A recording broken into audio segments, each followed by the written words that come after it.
Hi dear friends, എല്ലാവർക്കും പുതിയൊരു വീഡിയോയിലേക്ക് സ്വാഗതം. ഇന്ന് നമ്മൾ ചെയ്യുന്നത് വളരെ ഈസിയും ടേസ്റ്റിയുമായിട്ട് ചെയ്തെടുക്കാൻ പറ്റുന്ന ഒരു പിസ്സ ബണ്ണിൻ്റെ റെസിപ്പിയാണ്. പിസ്സ ഇഷ്ടമുള്ളവർ എന്തായാലും ഈ ഒരു റെസിപ്പി ട്രൈ ചെയ്ത് നോക്കണം. നമുക്കിത് ഓവൻ ഇല്ലാതെ എങ്ങനെ ചെയ്യുന്നതെന്ന് നോക്കാം. അധികം ആരും കാണിക്കാത്തൊരു റെസിപ്പിയും കൂടിയാണ്. അടിപൊളി ടേസ്റ്റാണ്. അപ്പോൾ നിങ്ങൾ ഈ വീഡിയോ കണ്ട് നോക്കിയിട്ട് നിങ്ങൾക്ക് വീഡിയോ ഇഷ്ടപ്പെടുകയാണെങ്കിൽ ഒന്ന് ലൈക്ക് ചെയ്യണം. സബ്സ്ക്രൈബ് ചെയ്യാത്തവർ സബ്സ്ക്രൈബ് ചെയ്ത് തൊട്ടടുത്ത് കാണുന്ന ബെല്ലും കൂടി ഒന്ന് ക്ലിക്ക് ചെയ്ത് വെക്കണം. അപ്പോൾ ആദ്യം നമുക്ക് പിസ്സയിലേക്കുള്ള മാവ് തയ്യാറാക്കിയെടുക്കാം. പിസ്സ ഡോക്ക് വേണ്ടിയിട്ട് ഞാനിവിടെ 1 കപ്പ് ഇളം ചൂടുള്ള വെള്ളം ഒരു ബൗളിലേക്ക് ഒഴിച്ചു കൊടുക്കുന്നുണ്ട്. ഇതെന്തിനാണെന്ന് വെച്ചാൽ നമ്മൾ ഈസ്റ്റ് ഒന്ന് കലക്കി വെക്കാൻ വേണ്ടിയിട്ടാണ്. 1.5 ടേബിൾ സ്പൂൺ ഈസ്റ്റ് എടുത്തിട്ടുണ്ട്. അത് ഇതിലേക്ക് ഇട്ട് കൊടുത്തിട്ട് നല്ലപോലെ ഒന്ന് കലക്കിയെടുക്കുകയാണ് വേണ്ടത്. അപ്പോൾ ഇതുപോലെ നമ്മൾ കലക്കി വെച്ചിട്ടുണ്ട്. ഇതൊന്ന് മാറ്റി വെക്കാം. മറ്റൊരു പാത്രം എടുത്തിട്ട് അതിലേക്ക് നമ്മൾ മാവ് കുഴച്ചെടുക്കാൻ വേണ്ടിയിട്ടുള്ള മൈദമാവ് ചേർത്ത് കൊടുക്കാം. ഞാനൊരു അരിപ്പ വെച്ചിട്ടുണ്ട്. ഇതെന്തിനാന്ന് വെച്ചാൽ നമ്മൾ കേക്കും ഇതുപോലത്തെ ബണ്ണൊക്കെ ചെയ്തെടുക്കുമ്പോൾ മൈദ എടുക്കുമ്പോൾ അരിച്ചിട്ട് വേണം എടുക്കാൻ. അതിൽ എന്തെങ്കിലും കരടോ എന്തെങ്കിലുമൊക്കെ ഉണ്ടാവുമല്ലോ, അപ്പോൾ അതില്ലാതിരിക്കാൻ വേണ്ടി ഇതിലിങ്ങനെ അരിച്ചെടുത്താൽ മതിയാവും. ഈ ഒരു കപ്പിൽ ഞാൻ 2 കപ്പ് അളവിൽ മൈദമാവ് എടുക്കുന്നുണ്ട്. 1 കപ്പ് എന്ന് പറയുമ്പോൾ 250 ml ആണ്. ഇതിലേക്ക് ആവശ്യത്തിനുള്ള ഉപ്പും കൂടെ ഇട്ട് കൊടുക്കുന്നുണ്ട്. എന്നിട്ട് ഇതൊന്ന് അരിച്ചെടുക്കാം.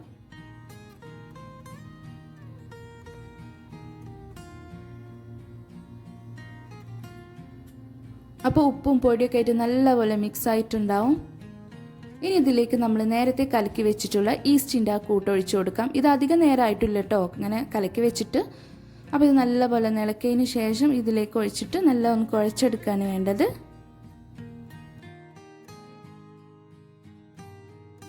ഇത് കുഴച്ചെടുക്കുമ്പോൾ പൊടിൻ്റെ ആവശ്യമുണ്ടെന്നുണ്ടെങ്കിൽ 1-2 ടേബിൾ സ്പൂൺ പൊടിയും കൂടെ ചേർത്തിട്ട് കുഴച്ചെടുത്താൽ മതി. അധികം പൊടി ചേർക്കരുത്, കാരണം ഇതിൻ്റെ മാവിരിക്കുന്നത് ഒട്ടുന്ന രീതിയിൽ തന്നെയാണ്. ഞാനിവിടെ 2 ടേബിൾ സ്പൂണിൻ്റെ അടുത്ത് പൊടി ചേർത്ത് കൊടുത്തിട്ട് ഇത് കുഴച്ചെടുത്തിട്ടുണ്ട്. നല്ല പോലെ ഇത് കുഴച്ചെടുക്കണം. ചപ്പാത്തി മാവിനേക്കായി ഒന്നും കൂടി ഒന്ന് ലൂസായിട്ടുള്ള രീതിയിലാണ് ഇതിൻ്റെ മാവിരിക്കേണ്ടത് കേട്ടോ. ഇതിലേക്ക് 2 ടേബിൾ സ്പൂൺ ഓയിൽ ഒഴിച്ചു കൊടുത്തിട്ടുണ്ട്. എന്നിട്ട് നല്ല പോലെ വീണ്ടും ഒന്ന് കുഴച്ചെടുക്കാം. ഓയിൽ ഒഴിക്കുമ്പോൾ നമുക്ക് ഈസി ആയിട്ട് ഇത് കുഴച്ചെടുക്കാനും പറ്റും, നല്ല സോഫ്റ്റും ആവും.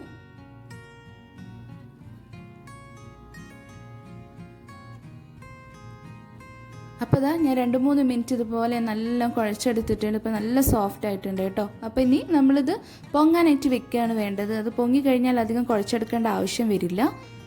അപ്പോൾ ഞാനിതുപോലെ ഒന്ന് ബോളാക്കി വെച്ചിട്ടുണ്ട്. ഇതിലല്പം ഓയിലൊന്ന് ആക്കിയിട്ട് ഇതിലേക്ക് ഇറക്കി വെക്കാം. എന്നിട്ട് നമുക്കിത് 2 മണിക്കൂർ ഒന്ന് പൊങ്ങാനായിട്ട് വെക്കണം. നല്ല ചൂടുള്ള ഭാഗത്ത് വെക്കുകയെന്നുണ്ടെങ്കിൽ 1 മണിക്കൂർ കൊണ്ടൊക്കെ പൊങ്ങി കിട്ടും. അല്ലെങ്കിൽ 2 മണിക്കൂർ വെച്ചാൽ മതിയാവും. പിന്നെ അത് ചിക്കൻ പിസ്സയാണ് കേട്ടോ ഉണ്ടാക്കുന്നത്. അപ്പോൾ അതിന് വേണ്ടിയിട്ട് ഞാനിവിടെ ബോൺലെസ് ചിക്കൻ എടുത്തിട്ടുണ്ട്. ഇത് ചിക്കൻ്റെ ഒരു ബ്രസ്റ്റ് പീസാണ് എടുത്തിട്ടുള്ളത്. ഇതുപോലെ ചെറുതാക്കി മുറിച്ചിട്ട് നല്ല കഴുകി വൃത്തിയാക്കിയിട്ടുള്ളതാണ്. ചിക്കൻ നമ്മൾ ഫ്രൈ ചെയ്ത് പിച്ചെടുക്കുന്നതിലേക്കാളും നല്ലത് ഇതുപോലെ ബോൺലെസ് ചിക്കൻ എടുത്തിട്ട് ചെറുതാക്കി മുറിച്ചിട്ട് ഫ്രൈ ചെയ്തെടുക്കുമ്പോഴാണ് കേട്ടോ. അപ്പോൾ ഇതിലേക്ക് നമുക്ക് കുറച്ച് കാര്യങ്ങളൊക്കെ ചേർത്ത് കൊടുക്കണം. ആവശ്യത്തിനുള്ള ഉപ്പിട്ട് കൊടുക്കാം. അതോടൊപ്പം തന്നെ കുരുമുളക് പൊടി 1/2 ടീസ്പൂൺ ഇട്ട് കൊടുക്കുന്നുണ്ട്. അധികം മസാല പൊടി ഒന്നും ഇതിലേക്ക് ചേർക്കുന്നില്ല. പിന്നെ 1/2 ടീസ്പൂൺ സോയാ സോസും കൂടെ ഒഴിച്ചു കൊടുക്കുന്നുണ്ട്. നല്ലൊന്ന് മിക്സ് ചെയ്ത് കൊടുത്തതിന് ശേഷം ഇതിലേക്ക് 1/2 മുറി നാരങ്ങേൻ്റെ നീരും കൂടെ ഒഴിച്ചു കൊടുക്കാം. വേറെ നമ്മൾ ഇഞ്ചിയോ വെളുത്തുള്ളിയോ ഒന്നും ഇതിലേക്ക് ചേർക്കുന്നില്ല കേട്ടോ. നല്ലപോലെ ഒന്ന് മിക്സ് ചെയ്തിട്ട് ഇളക്കിയെടുക്കാം. അതിനുശേഷം ഇതൊരു 10 മിനിറ്റ് ഇതിൻ്റെ ഉപ്പും മുളകൊക്കെ ഒന്ന് പിടിക്കാൻ വേണ്ടിയിട്ട് മാറ്റി വെക്കാം. എന്നിട്ട് ഇത് ഫ്രൈ ചെയ്തെടുത്താൽ മതി. അപ്പോൾ ഇനി ചിക്കൻ ഫ്രൈ ചെയ്യാൻ വേണ്ടിയിട്ട് പാനിലേക്ക് ആവശ്യത്തിനുള്ള ഓയിൽ ഒഴിച്ചു കൊടുക്കുന്നുണ്ട്. എണ്ണ ചൂടായിട്ടുണ്ട്. ഇതിലേക്ക് ഇനി ചിക്കൻ ഇട്ടിട്ട് ഫ്രൈ ചെയ്തെടുക്കാം.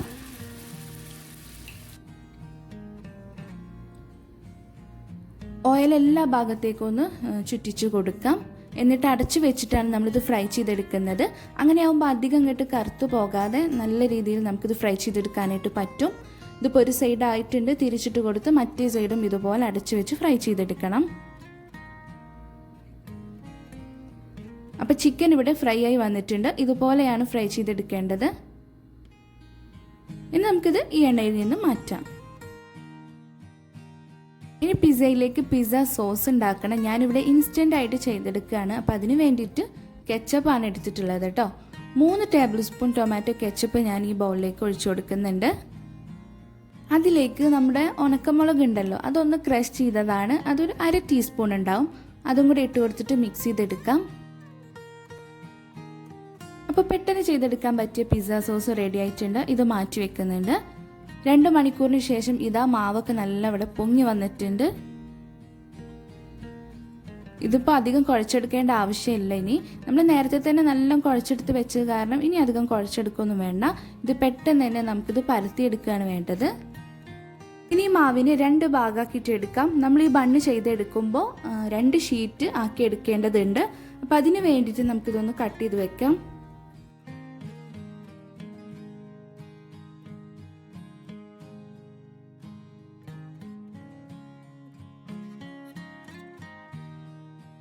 പിന്നെ വേണ്ടത് ഷ്രെഡഡ് മൊസറല്ല ചീസാണ്. പിന്നെ ഞാനിവിടെ ബർഗറിലൊക്കെ വെക്കുന്ന ചീസില്ലേ, ചീസ് സ്ലൈസ്, അതും എടുത്തിട്ടുണ്ട്.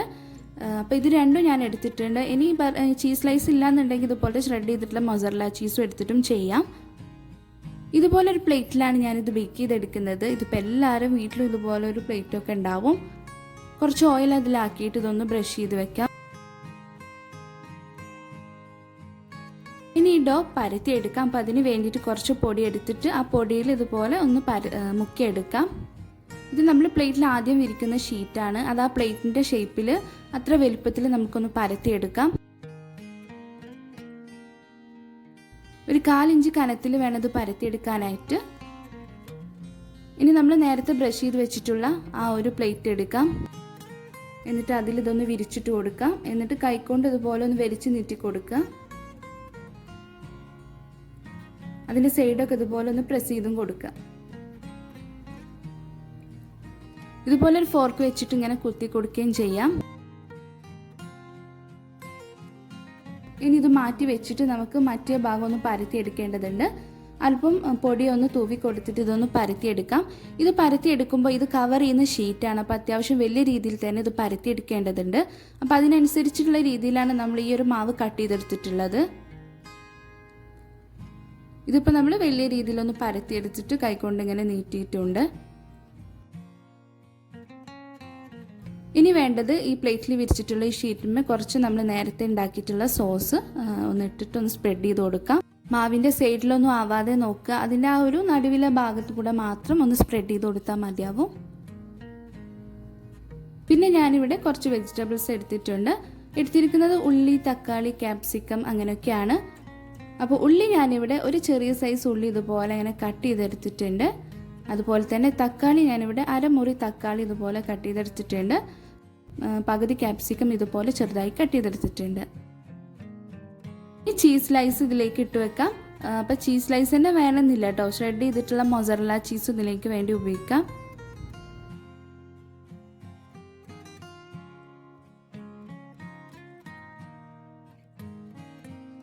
ഇനി ഈ ചീസ് സ്ലൈസ് ഞാൻ ഇതുപോലെ കട്ട് ചെയ്തിട്ട് ഗ്യാപ്പ് കാണുന്നിടത്ത് ഇങ്ങനെ വെച്ചുകൊടുക്കുന്നുണ്ട്. പിന്നെ അതിന് മേലായിട്ട് നമ്മൾ കട്ട് ചെയ്ത് വെച്ചിട്ടുള്ള ഉള്ളി, തക്കാളി, ക്യാപ്സിക്കം അതൊക്കെ ഇങ്ങനെ ഇട്ട് കൊടുക്കാം. അപ്പോൾ ഇട്ട് കൊടുക്കുമ്പോൾ ഇതിൻ്റെ സൈഡിലൂടെ ആവാതെ നോക്കുക. നമ്മളിത് ഷീറ്റ് കൊണ്ട് കവർ ചെയ്യുന്നുണ്ടല്ലോ. അപ്പോൾ അതിന് വേണ്ടിയിട്ട് ഇതിൻ്റെ ഈ നടുവിലെ ഭാഗത്തു കൂടെ മാത്രം ഇട്ട് കൊടുത്താൽ മതിയാവും. പിന്നെ അതിന് മേലെ സോസ് കുറച്ച് ഇട്ട് കൊടുക്കുന്നുണ്ട്. പിന്നെ പിസ്സ സീസണിങ് ഇട്ട് കൊടുക്കുന്നുണ്ട്. അത് കുറച്ച് അധികം ഇട്ട് കൊടുക്കുന്നുണ്ട്. പിന്നെ വേണ്ടത് ഫ്രൈ ചെയ്തിട്ടുള്ള ചിക്കന് അതുപോലെ ഇട്ട് കൊടുക്കാം. ചിക്കൻ ഇട്ട് കൊടുക്കുമ്പോഴും നമ്മൾ നേരത്തെ പറഞ്ഞ പോലെ തന്നെ അതിൻ്റെ സൈഡിലാവാതെ നോക്കുക. പിന്നെ നമ്മൾ നേരത്തെ ക്രഷ് ചെയ്തിട്ടുള്ള ഉണക്കമുളക് ഉണ്ടല്ലോ, അതിട്ട് കൊടുക്കാം. അതിന് മേലായിട്ട് കുറച്ചും കൂടെ പിസ്സ സീസണിങ് ഇട്ട് കൊടുത്തിട്ട് ചീസ് സ്ലൈസ് വെച്ച് കൊടുക്കാം.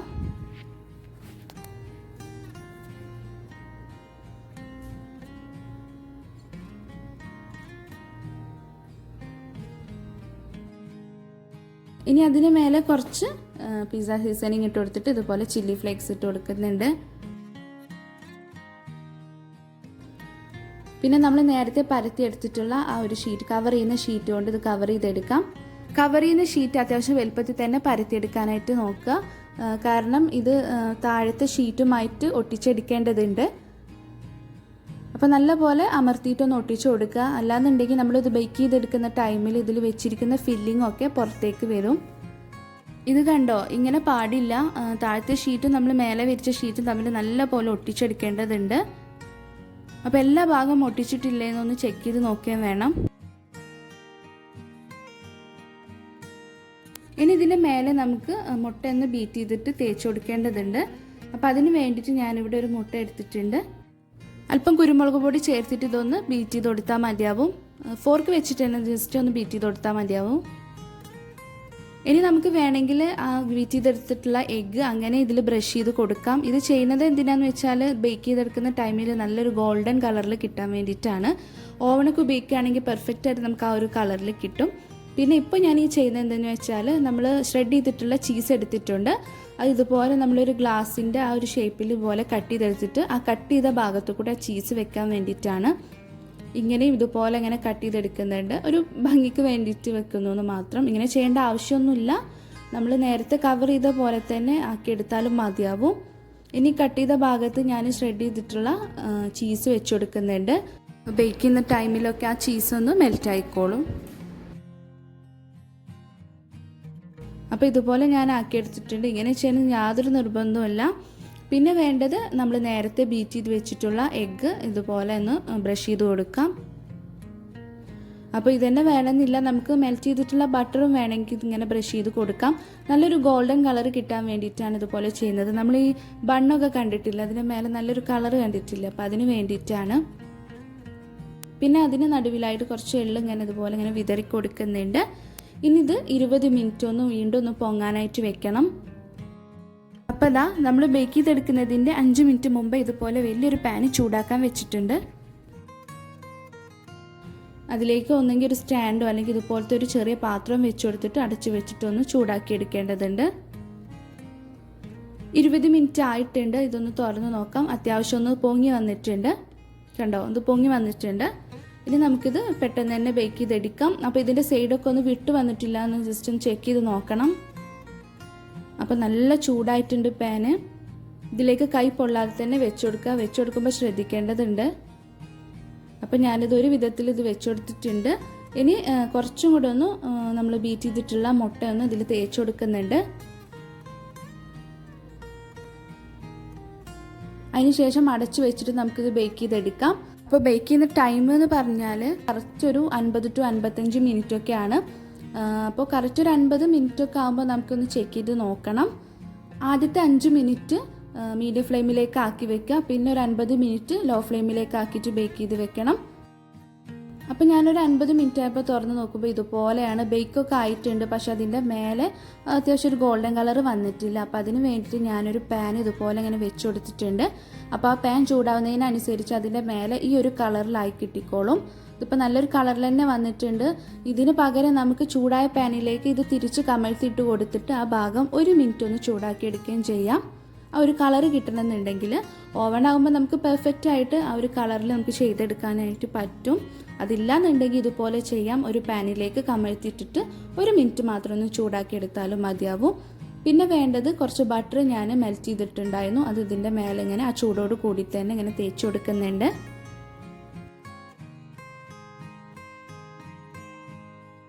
അപ്പോൾ ഇനി കൈ പൊള്ളാതെ നമുക്ക് ഈ ഒരു പാത്രം ഇതിന്ന് എടുക്കണം. ഇതിപ്പോൾ നല്ല ചൂടാണ്. ചൂടാറിയതിന് ശേഷം ഒരു പ്ലേറ്റിലേക്ക് മാറ്റാം. ഇതിൻ്റെ പുറമൊക്കെ നല്ല സോഫ്റ്റാണ് കേട്ടോ. ഇത് നല്ല അടിപൊളിയായിട്ട് തന്നെ നമുക്കിത് ബേക്കായും കിട്ടിയിട്ടുണ്ട്. നമ്മൾ ആ ഒരു കളറിൽ കിട്ടില്ല എന്ന് ഞാൻ വിചാരിച്ചത്. അങ്ങനെ ആ ഒരു പാനോണ്ട് ഇങ്ങനെ ചൂടാക്കി വെച്ചപ്പോൾ അത്യാവശ്യം നല്ല രീതിയിൽ തന്നെ എനിക്ക് അത്യാവശ്യം കുഴപ്പമില്ലാത്ത രീതിയിൽ തന്നെ അതിൻ്റെ പുറം കിട്ടിയിട്ടുണ്ട്. ഇതിൻ്റെ സൈഡും ബാക്കും ഒക്കെ കണ്ടില്ലേ, പെർഫെക്റ്റ് ആയിട്ട് തന്നെ വന്നിട്ടുണ്ട്. വിട്ട് വന്നിട്ട് ഒന്നും ചെയ്തിട്ടില്ല. ഇങ്ങനെ ഒരു പിസ്സ ബണ്ണിൻ്റെ റെസിപ്പി ഞാൻ ഇവിടെ കണ്ടിട്ടില്ല. അപ്പോൾ നിങ്ങൾ എന്തായാലും ട്രൈ ചെയ്ത് നോക്കണം. ഇത് നല്ല അടിപൊളി ടേസ്റ്റ് ആയിരുന്നു കേട്ടോ.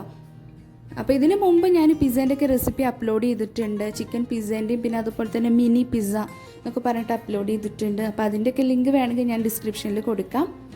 അപ്പോൾ ചൂടാറിയതിന് ശേഷം ഇത് നമുക്ക് കട്ട് ചെയ്യാം. ചൂടോട് കൂടി കട്ട് ചെയ്യാം, ചൂടാറിയതിന് ശേഷം കട്ട് ചെയ്യാം കേട്ടോ.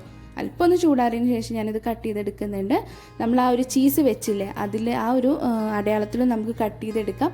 ഞാനിപ്പോൾ അതിൻ്റെ ചെറുതാക്കിയിട്ട് നമ്മൾ കേക്ക് കട്ട് ചെയ്യുന്ന അത്ര വലുപ്പത്തിൽ ഞാൻ അത് കട്ട് ചെയ്തെടുക്കുന്നുണ്ട്.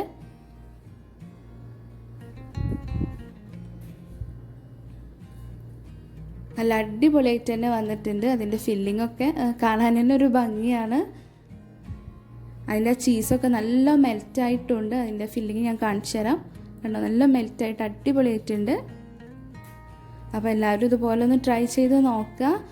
ഞാനിതിപ്പോൾ മയനൈസിൻ്റെ കൂടെ കഴിക്കാൻ വേണ്ടി വിചാരിച്ചു. മയനൈസൊക്കെ ഉണ്ടാക്കി വെച്ചിട്ടുണ്ട്. അപ്പോൾ മയനൈസോ നമുക്ക് കെച്ചപ്പോ കൂട്ടിയിട്ട് ഇത് കഴിക്കാം. നല്ല അടിപൊളി ടേസ്റ്റാണ്. അപ്പോൾ എല്ലാവരും ഇതുപോലെ ട്രൈ ചെയ്ത് നോക്കുക. നിങ്ങൾക്ക് വീഡിയോ ഇഷ്ടപ്പെട്ടു എന്ന് വിചാരിക്കുന്നുണ്ട്. വീഡിയോ ഇഷ്ടപ്പെട്ടിട്ടുണ്ടെങ്കിൽ ഒന്ന് ലൈക്ക് ചെയ്യണം. ഇതുപോലത്തെ നല്ല റെസിപ്പികൾക്കായിട്ട് സബ്സ്ക്രൈബ് എന്ന ഭാഗത്ത് ക്ലിക്ക് ചെയ്ത് തൊട്ടടുത്ത് കാണുന്ന ബെല്ലും കൂടി ഒന്ന് ക്ലിക്ക് ചെയ്ത് വെക്കണം. എങ്കിലുള്ളൂ ഞാനിടുന്ന വീഡിയോസൊക്കെ നിങ്ങൾക്ക് നോട്ടിഫിക്കേഷനായിട്ട് കിട്ടുന്നത്. ഇൻഷാ അല്ലാഹ് വീണ്ടും നല്ലൊരു റെസിപ്പി ആയിട്ട് വീണ്ടും കാണാം.